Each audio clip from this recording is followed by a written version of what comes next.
세상에 저 같은 일을 겪은 사람들이 있을까요? 저는 그 사람들을 법으로 처벌했지만 시간이 흘러도 분이 풀리지 않아 이렇게 세상에 알리려고 글을 쓰게 되었습니다. 저는 드라마나 뉴스에나 나올 법한 엄청난 일을 겪었던 얘기를 해보려고 합니다. 지금도 지옥 같았던 그곳에서 어떻게 빠져나왔는지 생각해보면 기억이 거의 없습니다. 정신적인 충격이 너무 커서 병원에서 치료를 받았는데 저 같은 경우를 단기 기억상실증이라고 하더군요. 시간이 가면서 안정이 되면서 그 기억들을 떠올릴 수도 있다고 했는데 정말 시간이 흐를수록 가끔 조금씩 그 기억들이 생각나기 시작했어요. 제가 이런 엄청난 일을 겪게 된 것은 바로 결혼을 하면서입니다. 이 일을 겪으면서 결혼을 한 걸 후회하고 후회했습니다. 지금 생각하면 창살 없는 감옥에 갇혀 산 것 같아요. 이제부터 제가 남편을 만나게 된 시기부터 말을 해볼게요. 저는 어릴 적 어려움이라는 걸 모르고 자랐습니다. 그렇다고 아주 잘 사는 집은 아니었어요. 아버지가 자그마한 공장을 하고 계셨는데 자금난 때문에 부도가 나면서 저희는 하루아침에 알거지가 돼서 친할머니 집으로 들어가게 되었습니다. 그런데 아버지가 어려움을 닥쳤을 때 어느 누구도 도와주지 않았고 단 한 사람도 도움을 받을 수가 없었어요. 친척들도 저희가 잘 살 때는 집에 문턱이 닳도록 들락거리더니 아버지의 사업이 기울어지면서 망하자 연락을 뚝 끊어버리더군요. 참 사람들이 그렇더라고요. 아버지가 워낙 퍼주는 분이라 주변에 사람들이 많았는데 막상 어려움에 처해 있을 때는 아버지 주변에 정말 아무도 없었어요. 그렇게 아버지는 자책을 하고 집에 거의 들어오지 않았고 엄마는 시부모님과 살지 않다가 합가를 하자 할머니도 있을 때는 할머니이고 시어머니였던 것 같아요. 돈이 없고 힘든 엄마 신세가 되니까 저희들 있는 데에서도 대놓고 무시하고 함부로 말하고 막대하셨어요. 아버지의 사업이 망하게 된 것이 다 엄마 책임이냐? 허구한 날 엄마에게 욕만 안 했지 막말에 원망까지 책임을 물으셨지요. 엄마는 그냥 생활비 타서 생활한 죄밖에 없는데도 살림을 못해서 망하고 돈 한 푼도 없어서 시댁에까지 들어와 산다고 어찌나 갈구던지 그때만 생각하면 지금도 눈물이 날 정도로 엄마가 참 불쌍해요. 엄마가 그때 그런 멸시를 당하고도 참고 버티셨던 건 학업에 소홀해하지 않고 공부를 잘하는 저희 둘 때문이었습니다. 저희는 그런 엄마에게 나중에 더 효도하고 싶어서 잠도 쪼개가며 정말 열심히 공부했네요. 그런데 없던 살림이 더 기울어가고 생각지도 못한 아버지의 사고 때문에 저는 어쩔 수 없이 공부를 포기해야만 했어요. 아버지는 자신을 자책하고 술에 찌들어 사셨는데 술에 취해 횡단보도를 건너던 중 차에 치여서 그만 사고를 당해 장애를 안게 되었어요. 엎친 데 덮친 격이어서 할머니는 더 이상 저희 가족을 건사 못하겠다고 저희를 냉정하게 집 밖으로 쫓아냈어요. 다행히 엄마는 아버지의 보상금으로 방 한 칸 달린 가게 하나를 얻을 수 있었습니다. 저희는 그렇게 자그마한 방 하나 있는 가게에서 넷이서 생활을 했어요. 아버지는 다리에 장애를 얻어서 일을 할 수 없어서 엄마와 제가 일을 해야만 했습니다. 엄마는 이 집안을 일으켜 세울 사람은 장남인 오빠라고 하면서 저에게 학업을 포기할 것을 권하셨어요. 그래서 저는 고등학교만 졸업을 하고 대학교를 포기해야 했습니다. 법대를 가겠다는 오빠를 위해 저와 엄마는 열심히 일을 해서 뒷바라지를 했습니다. 엄마가 장사가 처음이다 보니 장사하는 것마다 잘 풀리지 않았어요. 이것저것 해보다 그러면서 빚도 더 늘어나게 되었어요. 엄마나 아버지나 비빌 언덕이 없었습니다. 외가 쪽에는 다들 잘 살고 있는데 도움을 전혀 받을 수가 없었어요. 혹시라도 돈 꿔달라고 할까봐 다들 연락하면 전화를 받지 않고 찾아가면 없다고 했다네요. 그래서 외가 쪽으로도 돈을 융통할 수 없었는데 다행히 엄마와 정말 친한 친구가 엄마를 지켜보다 친구가 나서서 여기저기 융통해준 돈으로 다시 가게를 하게 되었어요. 엄마는 마지막이다 생각하고 자신이 제일 자신 있고 잘하는 반찬 만들어서 파는 반찬 가게를 다시 하게 되었습니다.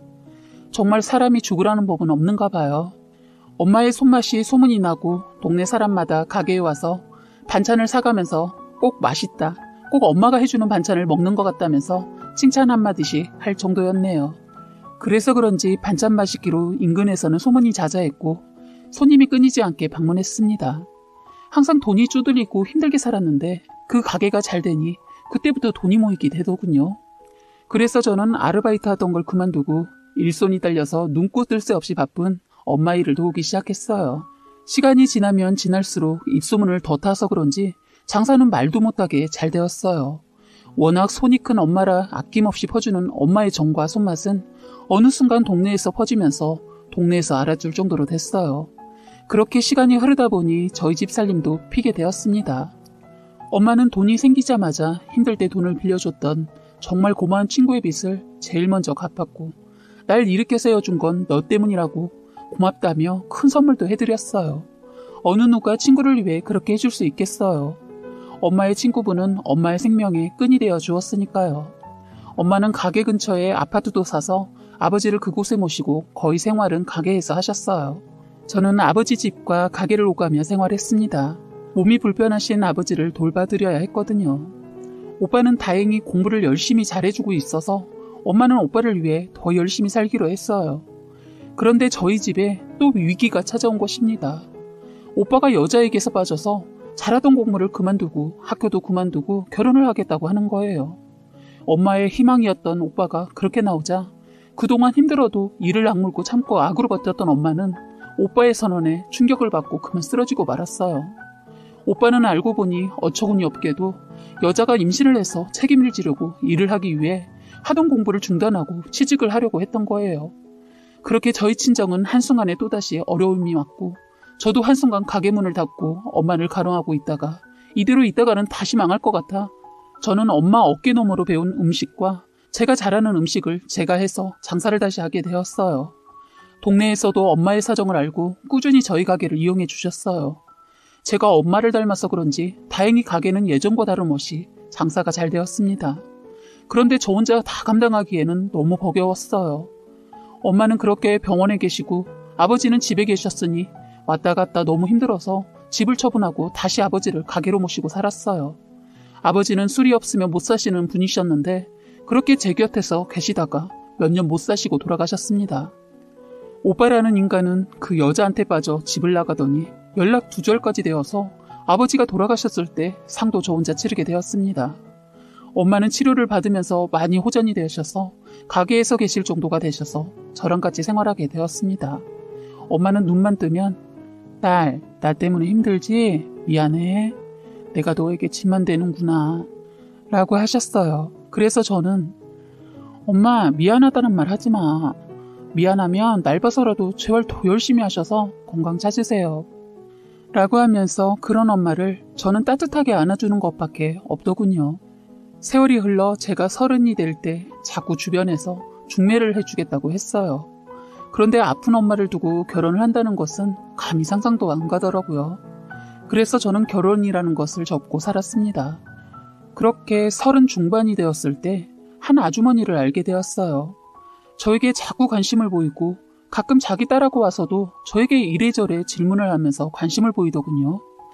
그런데 어느 날은 저희 동네 반대쪽에 살다가 저희 가게 근처로 이사하면서 저를 보게 되었고 자기 며느리 하고 싶어서 눈여겨봤는데 아들 한번 만나볼 생각 없냐고 하는 거예요. 결혼 관심 없다고 자꾸 말해도 하루도 빠짐없이 오더군요. 그러더니 자기 아들을 데리고 왔어요. 첫 느낌은 인물도 좋았고 인상도 좋아서 그런지 나쁘지 않았습니다. 40 초반이지만 총각이라고 하더군요. 그 아주머니는 자기 아들이 결혼을 접고 혼자 산다고 해서 속이 터졌는데 마침 시장에 왔다가 우연히 제가 결혼도 하지 않고 엄마를 돌보면서 살고 있다고 효녀상이라도 줘야 하는 거 아니냐며 말하는 상인들의 말을 우연히 들으면서 욕심이 나서 남자 엄마가 나서서 이렇게 중매를 서게 되었다고 하는 겁니다. 저희는 그렇게 인연이 되어서 석 달을 고민하다 사귀기로 하고 지냈어요. 혼자 살고 있다는 곳에 챙겨주려고 왔다 갔다 하다 보니 정도 들고 그러면서 결혼까지 하게 되었습니다. 그런데 지금 생각하면 남편의 행동이 참 이상했던 것은 결혼하기 전부터 자꾸 혼인신고를 하자고 했어요. 저는 끝까지 버티고 있다 결혼을 하고 나서 혼인신고를 했습니다. 그리고 결혼 전 저는 몸이 불편하신 엄마를 두고 결혼할 수 없다고 하니 남편은 흔쾌히 저희 엄마를 모시고 살자고 했어요. 저는 처음으로 저만을 바라봐주는 남편이 생겨 이런 게 행복이구나 하며 느꼈고 너무 행복했습니다.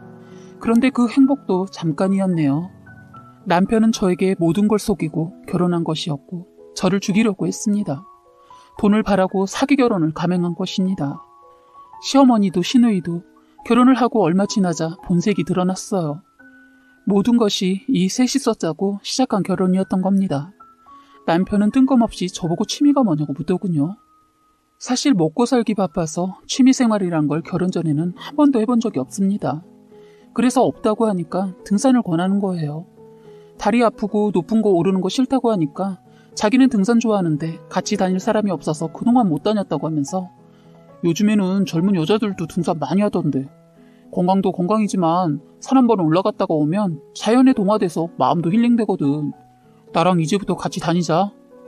라고 있는 말 없는 말 하면서 저를 끝까지 설득하길래 어쩔 수 없이 남편 뜻을 따라주기로 하고 등산을 시작하게 되었어요.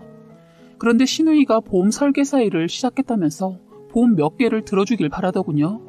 그중에는 제 생명보험도 있고 해서 다른 건 모르겠지만 이건 안 하고 싶다고 하자 자기도 동생도 엄마도 다 들어놨다면서 뭘 고민하면서 깊게 생각하냐며 자꾸 부추기더군요. 저희는 각자 돈을 관리하기 때문에 남편이 보험 어떤 걸 들어놓았는지 확인해보지 않았어요. 그래서 제가 망설이자 피보험자를 친정엄마로 해놓으면 되지 않냐고 하는 겁니다. 저는 그 말을 믿고 바보같이 들었네요. 그런데 나중에 알고 보니 이것들이 그걸 다 바꿔두었더군요. 제가 바쁜 시간대에 와서 사인하라고 해서 급하게 사인만 하고 시누이를 믿는 것도 있었고 보험증권이란 거 깜빡했는데 그게 문제였던 것 같아요. 제가 제대로 확인하지 못한 게 너무나도 제 자신한테 화가 납니다. 어쨌든 보험을 들고 난 후부터 남편이 자꾸 등산을 가자고 권했고 사고가 난 날 남편이란 놈이 이른 새벽에 산을 가자고 했는데 가게 손님들에게 주문받은 게 있어서 그걸 다 처리하고 좀 점심때쯤 출발을 해서 산을 갔어요. 올라갔다가 내려오면 어두울 것 같아 나중에 가자고 해도 막무가내로 왔으니까 올라가자고 고집을 부려서 중간만 가다가 다시 내려오자고 약속하고 올라갔는데 그 길이 저의 저승길이 될 뻔한 길이었는지 몰랐네요. 남편이란 나쁜 새끼가 저에게 나쁜 짓을 한 겁니다.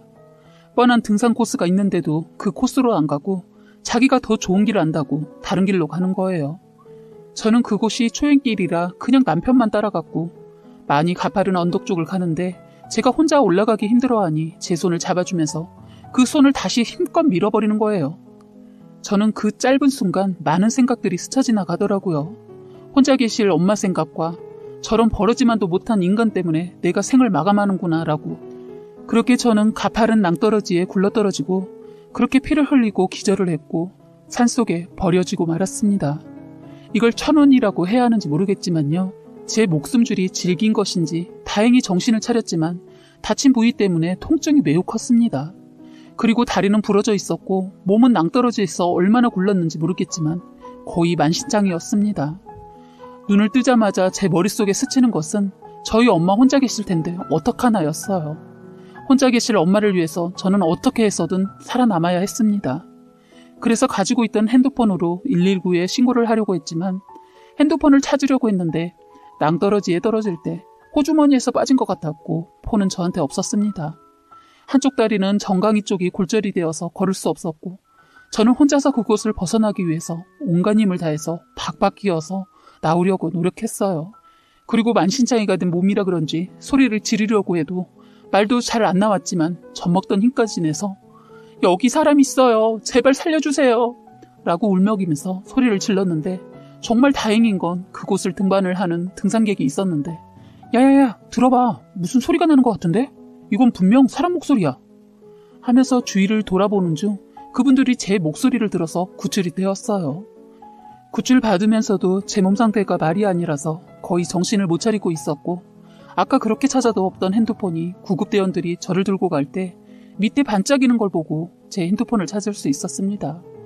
구급대원분들께 제 핸드폰을 달라고 했고 다친 와중에도 엄마 걱정이 너무 돼서 엄마한테 전화를 했는데 저는 눈물이 하염없이 났지만 다쳐서 지금 이 상황 이야기는 하지 않았습니다. 그리고 엄마는 저희가 등산을 가면서 친구분 집에 모셔다 드렸는데 다행히 아직 그곳에 계신 것 같았어요. 저는 목소리가 잘 나오지 않았지만 나 오늘따라 엄마가 왜 이렇게 보고 싶지? 엄마 옆에 있는다고 했는데 그 약속을 못 지킬 뻔했어. 미안해. 내가 갈 때까지 그곳에 계셔. 했습니다. 딸, 갑자기 왜 그래? 목소리가 안 좋은데 무슨 일 있는 거 아니지? 그래, 엄마도 우리 딸 마음 다 알아. 내 딸 엄마가 사랑하는 거 알지? 항상 고맙고 힘내 라면서 전화를 했었습니다. 그리고는 112에 내가 지금까지 겪었고 남편이 나를 죽이려고 했던 모든 내용들을 신고를 했고 그 다음에는 긴장이 풀렸는지 저는 정신을 잃고 기절을 했었습니다. 중상을 입고 큰 병원으로 옮겨진 저는 이곳저곳 다친 곳을 치료를 받았고 남편은 여러 가지 사건에 대해서 조사를 받았습니다. 그리고 저는 저를 죽이려고 했던 남편에게 복수를 하려고 한국에서 유명한 로펌의 변호사까지 썼고 경찰 조사 결과 남편의 사악하고 추악한 범죄 사실이 완전히 드러나게 되었어요. 남편과 시누이 그리고 시어머니의 문자 내용 중 범죄 정황들이 모두 나타나게 된 것이지요. 저를 죽여서 보험금을 타먹으려고 했던 악마 같은 시누이는 보험 사기로 감옥에 가게 되었고 시어머니도 공범에 처벌받고 그 버러지만도 못한 쓰레기 같은 놈도 살인미수로 감옥에 쳐넣었어요. 저는 결혼할 때에는 남편이 범죄자였다는 사실을 전혀 모르고 있었지만 남편은 특수폭행, 사기 등의 전과가 여러 가지 건이 있었습니다. 제가 의뢰했던 변호사에게 듣기로는 재질이 상당히 안 좋아서 징역 30년을 선고하고 40년간 전자발찌 부착을 명령했기 때문에 몇십 년간은 밖에 못 나올 거고 한동안 감방에서 콩밥 많이 먹을 거라고 하더라고요. 저는 이렇게 해서 그들에게서 벗어날 수 있었습니다.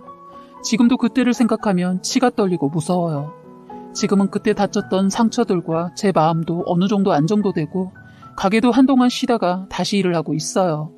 동네에는 제가 겪었던 일들이 다 소문이 나서 그런지 대려 소문 때문에 더 보호받고 있는 기분이에요. 이제는 주변에서 다들 저의 안부를 묻고 지켜주세요. 따뜻한 이웃의 손길을 받으면서 엄마랑 행복하게 살고 있습니다. 마지막으로 이 사건의 정확한 내막은 남편이 저에 대해 먼저 알았다는 겁니다. 동네 소문으로 저를 익히 먼저 알고 자기 엄마를 접근하게 시켰다네요. 그래서 버러지 같은 남편을 비롯해서 시어머니, 시누이가 저를 타깃으로 정한 것은 그 이유가 아픈 저희 엄마와 저 우리 둘의 보험금을 노린 것이었다네요.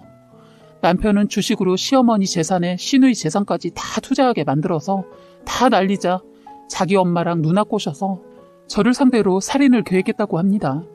시어머니도 여기저기 끌어다 투자해서 하루아침에 빚쟁이에 알거지되고 시누이도 이혼당하자 동생의 말에 솔깃해서 범죄에 합류하게 되었다고 합니다.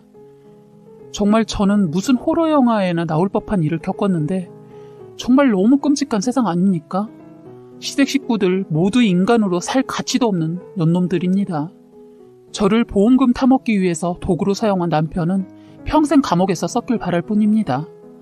감옥에서 처먹는 밥도 이놈한테는 아깝네요. 사연은 여기까지였고요. 구독과 좋아요, 알림 설정 부탁드리겠습니다.